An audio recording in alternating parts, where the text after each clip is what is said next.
నందమూరి తారక రామారావు. ఈ పేరుకు ఓ చరిత్ర ఉంది. ఈ పేరే ఓ చరిత్ర సృష్టించింది. పాలమ్మే వ్యక్తి చిన్న ఉద్యోగం సంపాదించి ఆ తరువాత సినిమా పరిశ్రమలోకి అడుగుపెట్టి ఆ పరిశ్రమ ద్వారా తెలుగు వారికి ఆరాధ్య దైవంగా మారాడు. వెండితెర వెల్పుగా ప్రతి ఇంట కొలువైపోయాడు. ఆ ఘనతతో రాజకీయాల్లోకి అడుగుపెట్టి అక్కడ చరిత్ర సృష్టించిన పేరు అది. మరి ఆ పేరు పెట్టుకోవడం అంటే చిన్న విషయం కాదు కదా. బట్ ఆ పేరు పెట్టుకోవాలంటే ఒక అర్హత కావాలంటారు. ఆ అర్హత అందరికంటే ఎక్కువగా ఉంటుందని ఊహించాడు కాబట్టే స్వయంగా ఆయనే తన పేరును ఇచ్చిన సందర్భం ఓ చరిత్రకు నాంది అవుతుందని అప్పుడెవరో ఊహించి ఉండరు. బట్ అది జరగబోతుందని ఇప్పటి ఎన్టీఆర్ను చూస్తే అర్థమవుతుంది కదా. నందమూరి తారక రామారావు అలియాస్ జూనియర్ ఎన్టీఆర్గా బాల నటుడుగానే బలా అనిపించుకున్నాడు. నిన్ను చూడాలని తెలుగు సినిమా తపన పడుతుంటే సరిగ్గా మీసాలు కూడా రాకుండానే వెండితెరపై మెరిసాడి కుర్రాడు. ఫస్ట్ మూవీకి ఎవరూ పట్టించుకోలేదు, కానీ నెక్స్ట్ మూవీకే స్టూడెంట్ నెంబర్ 1 అనిపించుకున్నాడు. తెరంగేటం చేసిన అతి తక్కువ టైంలోనే ఇంకా పసితనపు ఛాయలు వీడకుండానే ఆదిలా అతను తొడగడితే బాక్స్ ఆఫీస్ షేక్ అయిపోయింది. నటన నా బ్లడ్లోనే ఉందని చెప్పుకుంటే మొదట వెటకారం చేసిన అది నిజమే అని సింహాద్రితో నిరూపించాడు. ఇంత చిన్న కుర్రాడు అంత గొప్ప నటన ఎలా చూపిస్తున్నాడా అని అప్పటికే టాప్ స్టార్స్గా ఉన్న వాళ్ళంతా షాక్ అయిపోయారు. ఇంకొందరైతే తమ స్టార్డమ్ పీఠాలు కదిలిపోతున్నాయని ముందే గ్రహించి ఎన్నో నిద్రలేని రాత్రులు గడిపారని కూడా చెప్పుకుంటారు. బట్ చిన్న వయసు కావడం, పెద్ద సలహాలు ఇచ్చేవాళ్ళు లేకపోవడం వల్లేమో కొంతకాలం పాటు ఫ్లాప్ సమస్యలు ఫేస్ చేశాడు.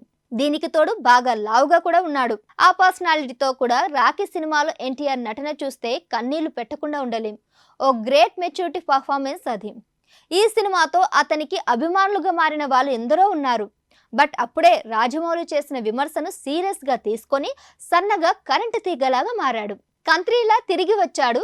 యమదొంగల పౌరాణిక డైలాగ్ చెప్తుంటే పెద్దాయన దిగి వచ్చినంత సంబరపడ్డారు ప్రేక్షకులు. అదుర్స్, బృందావనం, ఊసరవెల్లి దేనికది డిఫరెంట్ రోల్స్. అన్ని రోల్స్లోనూ అదరగొట్టేశాడు. ముఖ్యంగా అదుర్స్లో ఎన్టీఆర్ను ఇమిటేట్ చేయాలని ఇప్పటికీ చాలా మంది ప్రయత్నిస్తున్నారు.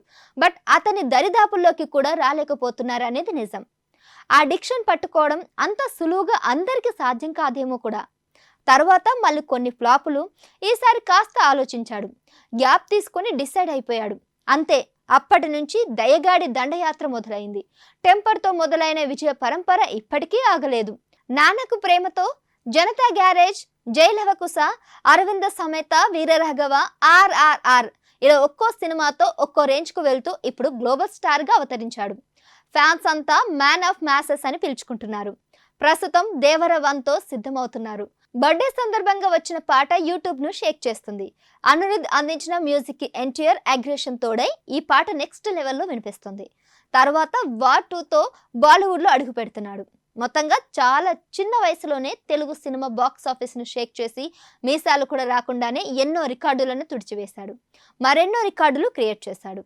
ఇప్పుడున్న జనరేషన్లో ఎన్టీఆర్లా డ్యాన్సులు చేయగలిగి అతనిలా డైలాగ్ చెప్తూ ఏ పాత్రలో అయినా అలవోకగా ఒదిగిపోయే టాప్ స్టార్ సౌత్ ఇండియాలోనే లేరు అంటే అతిశక్తి కాదేమో.